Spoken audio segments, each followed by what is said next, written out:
ओम गुरुर्ब्रह्मा गुरुर्विष्णु गुरुर्देव महेश्वर गुरुर्साक्षात् परम ब्रह्म तस्मै श्री गुरुवे नमः। आज भागवत में कथा, नारद जी एक बार कैलाश पर्वत पर जाकर के शिव जी को मोहिनी नारायण की अवतार कथा सुनाई और शिव जी से पूछा, क्या आपने नारायण मोहिनी स्वरूप का दर्शन किया है? कथा तो मैं सुना दिया, लेकिन क्या आपने दर्शन किया है? उत्सुकता बस शिव जी पार्वती के साथ मोहिनी स्वरूप का दर्शन करने के लिए बैकुंठ धाम में पधारे। कहते जब नारद जी कहते मैं देखा तो नहीं, करे चलो पार्वती जा करके देखो मोहिनी रूप भगवान नारायण को। उसी समय भगवान नारायण योग निद्रा से जागे थे। जागने के बाद भगवान को ऐसा इच्छा हुई कि मैं थोड़ा नाचूं तो निद्रा का आलस उतर जाएगा। कहते किसके सामने नाचूं? हरि हर की मधुर लीला होती है। सुंदर बगीचा है, बगीचे में एक अति सुंदर युवती खेलती है। शिवजी महाराज दर्शन में ऐसे तन्मय हो गए कि साथ में पार्वती जी थी वो अभी भूल गए। अब नारायण भगवान को देख रहे हैं, भगवान नारायण अति शिव जी नारायण को देख रहे हैं, पार्वती जी को भूल गए। मंदिर में आप दर्शन के लिए जाओ तो मंदिर में कौन आता है कौन जाता है यह देखना ही नहीं। मंदिर में भगवान का दर्शन करने के लिए लोग जाते हैं। केवल भगवान का ही दर्शन करो, दूसरे से क्या लेना देना। आया शिव जी को जल चढ़ाया, सारे माथा टेको, यहाँ से वहाँ तक जल लो, प्रसाद लो, जाओ। हाँ, क्या मतलब? क्योंकि भगवान की दर्शन के लिए आए हैं, भगवान की पूजा करने के लिए आए। कितने ही लोग पूछते हैं कल आप नहीं आए थे क्या? कल क्या तुम उसका मुख देखने के लिए मंदिर गए थे? मंदिर में आंख भगवान को देना है। कौन आया कौन गया उससे क्या मतलब है? भगवान से मतलब। शिवजी महाराज नारायण को आंख देते हैं, मतलब देखते हैं। दर्शन में ऐसे तन्मय हुए हैं कि पार्वती साथ में भी है, ये बात को भूल गए। दर्शन का आनंद उसी को मिलता है जो सब कुछ भूल जाता है। शिवजी महाराज सब कुछ भूल गए। हरि हर की लीला है। भागवत परमहंसों की संहिता है। प्रत्येक अध्याय की समाप्ति में लिखा है परमहंस्या संहितायाम। परमहंस उसको कहते हैं जो परमात्मा के साथ एक रूप हो जाते हैं। भगवान शंकर को दर्शन में वह आनंद आया। शिवजी ने विचार किया कि नारायण के साथ एक होना है। दौड़ते हुए गए, अब मोहिनी नारायण को आलिंगन किया है। हरि और हर दो मिलकर के एक हो गए। इस अध्याय में नारायण ने भगवान शंकर की स्तुति की है। दक्षिण भारत की यात्रा जिन लोगों ने की है उनको खबर है। दक्षिण भारत में हरिहर क्षेत्र आता है। हुबली से लोग हरिहर क्षेत्र जाते हैं। जहाँ भगवान का दिव्य स्वरूप है। कोई कहता बिहार में सोनपुर में भी हरिहर नाथ है, हाँ कई जगह नाम आता है। और गोपेश्वर महादेव है वृंदावन में, ये भी है, उन्हीं का है। चाहे कहीं भी हो, आधा अंग शिव जी का है और आधा नारायण का है। 2 हाथ में चक्र है और 2 हाथ में त्रिशूल और माला है। एक ओर बाघंबर है और एक ओर पीतांबर है। एक ओर जटा मुकुट है और एक ओर स्वर्ण का मुकुट है। हरिहर 2 एक हो गए। भगवान ने शिव जी को धन्यवाद दिया, मेरी माया आपको क्या कर सकती है। शिव जी ने बहुत प्रशंसा की है। प्रशंसा सुन के शिव जी फूल नहीं गए, वंदना करके बोले कि आपको मैं हृदय में रखता हूं, सर्वथा हरि स्मरण करता हूं, इसलिए माया मुझे त्रास नहीं देती है। शिव जी महाराज कैलाश धाम में आए हैं। सप्त ऋषि ने उपदेश दिया है जो माया में बहुत जोर है, माया से सर्वदा सावधान रहना चाहिए। जो हमेशा सावधान रहता है उसी को साधु कहते हैं, और जो गाफिल रहता है वही संसारी। सर्वकाल सावधान रहो, साधन करो,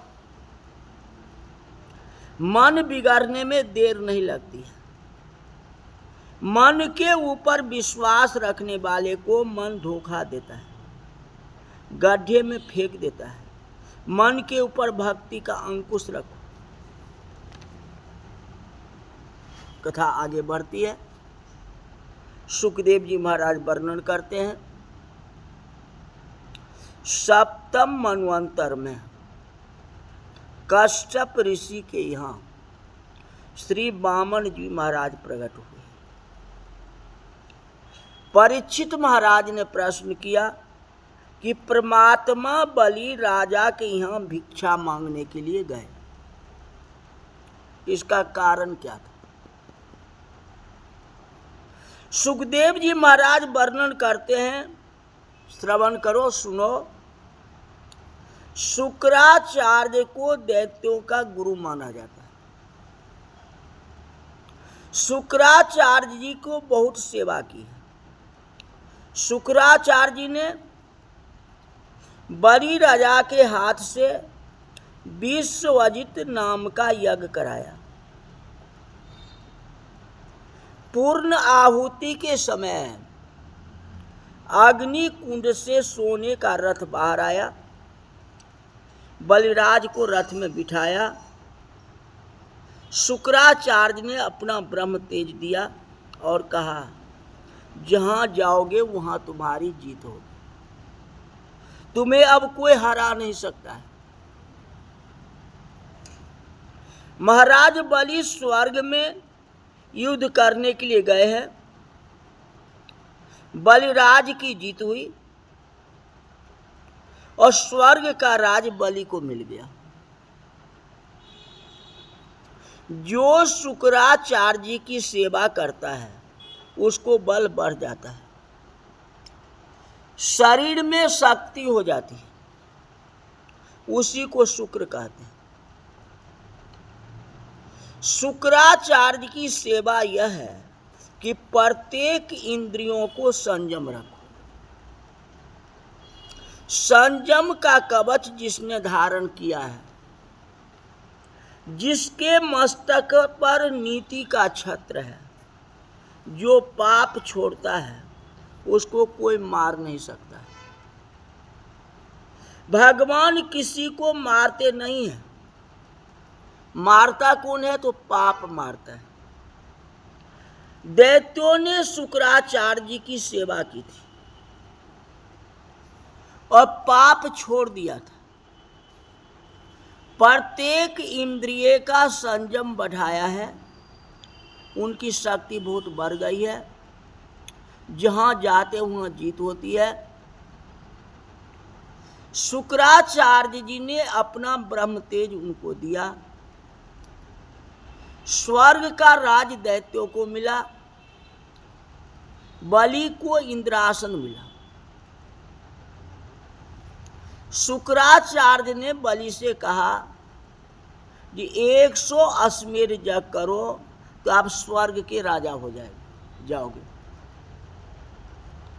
नर्मदा नदी के किनारे भृगकच्छ नाम का तीर्थ है, वहां महाराज बलि अश्वमेध यज्ञ करते हैं। महाराज बलि यज्ञ करते हैं, उधर देवों की माता अदिति को बहुत दुख हुआ। अदिति माता ने कश्यप ऋषि की सेवा की है। कश्यप ऋषि प्रसन्न हुए हैं, कहते वरदान मांगो।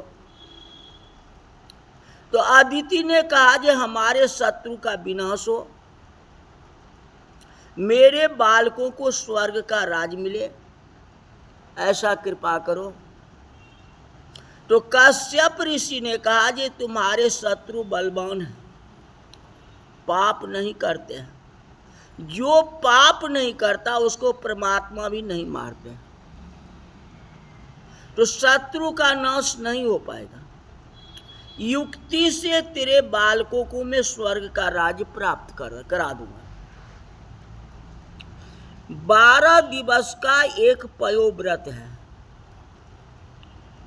पयोव्रत करने से परमात्मा तेरे पुत्र के रूप से प्रकट होंगे और तेरे बालकों को स्वर्ग का राज्य मिलेगा। 12 दिवस का यह पयोव्रत फाल्गुन महीने में किया जाता है। इसका नाम पयोव्रत है। व्रत करना है, केवल दूध के ऊपर फल भी खाए नहीं, केवल दूध पी करके रहना। फाल्गुन शुक्ल प्रतिपदा से द्वादशी तक ये 12 दिवस का व्रत है। लक्ष्मी नारायण की स्थापना करो, 16 मंत्र, इस मंत्र से पूजा करो। दिवस में 3 बार स्नान करो, दिवस में 3 बार नारायण की पूजा करो। पूजन होने के बाद अग्नि प्रकट करके हवन करो।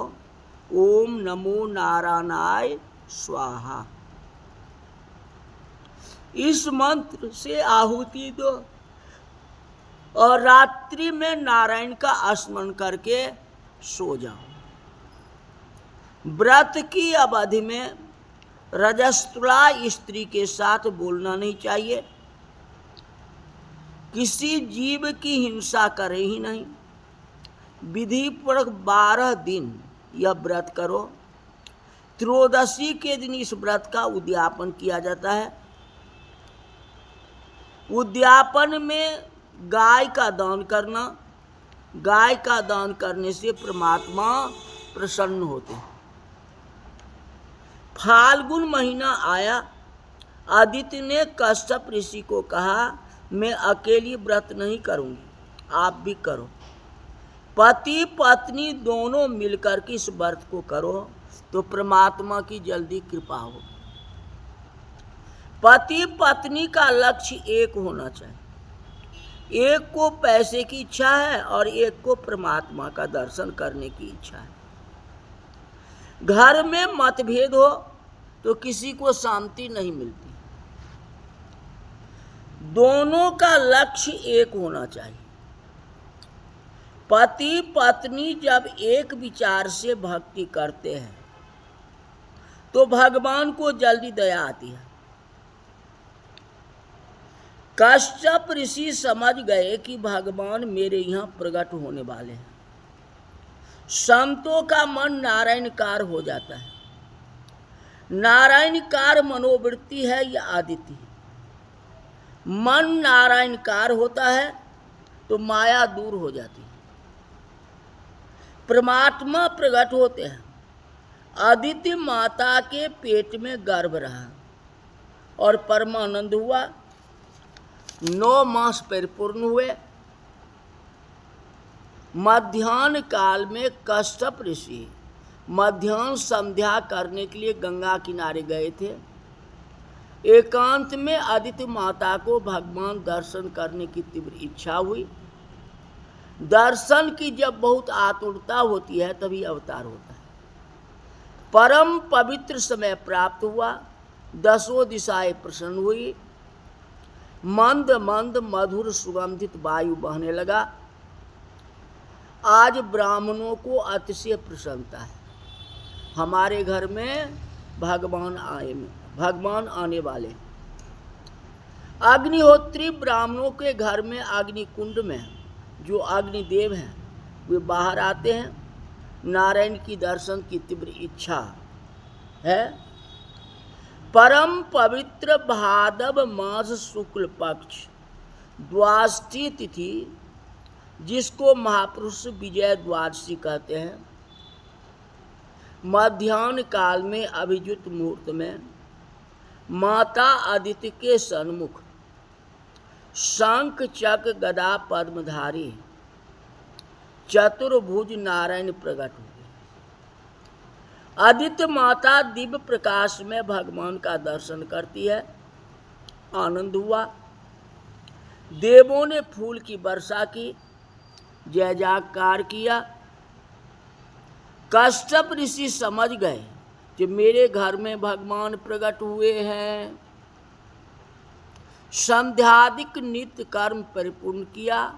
हाथ में कमंडल, चरणों में पादुका, दौड़ते हुए जाते हैं। जैसे ही घर में प्रवेश किया, दिव्य तेज चतुर्भुज नारायण का दर्शन हुआ। कश्यप ऋषि विचार करते हैं, गायत्री मंत्र का मैं जाप करता हूँ तो इस स्वरूप का ध्यान करता हूँ। मेरे इष्ट देव मेरे घर में आए हैं। दर्शन से हृदय पिघलता है। अति आनंद हुआ। भगवान का जय जयकार किया। माता पिता के स्वरूप का भान कराया। चतुर्भुज स्वरूप अंतर्धान कर भगवान ने 7 वर्ष के बटुक बालक वामन भगवान के रूप में प्रादुर्भाव हुए हैं। तो वामन अवतार की कथा, वामन जी अवतार हो गए हैं। अब आगे क्या होगा वो कथा कल बताएंगे। बोले वामन भगवान की जय। हरि ओम।